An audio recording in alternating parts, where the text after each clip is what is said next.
రాబోయే 23 డిసెంబర్ 2023 శనివారం నాడు ముక్కోటి ఏకాదశి వచ్చింది. దాన్ని వైకుంఠ ఏకాదశి అని కూడా పిలుస్తారు. కాబట్టి మనము ఈ రోజు ఏం చేయాలి అని అంటే విష్ణుదేవుడి యొక్క దర్శనము చేసుకోవాలి. అది ఉత్తర ద్వారము నుంచి చేసుకోవాలి. మరియు ఈ రోజు ఉపవాసం ఉండవచ్చా, మరియు ఎటువంటి మంత్రాన్ని చదువుకోవాలి అని చాలా మందికి కూడా ధర్మ సందేహము ఉంటుంది. చూడండి, ఉపవాసాలు చేసుకోండి. అది ఆరోగ్యంగా ఉన్న వాళ్ళు మాత్రమే, అది కూడా పాలు పండ్లు ఇది స్వీకరించి చేయాలి.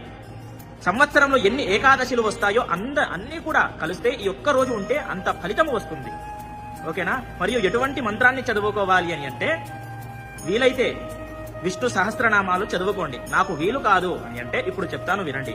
ఓం నమో నారాయణాయ నమః అనేటటువంటి ఈ యొక్క చిన్న మంత్రాన్ని 108 సార్లు చదువుకోండి.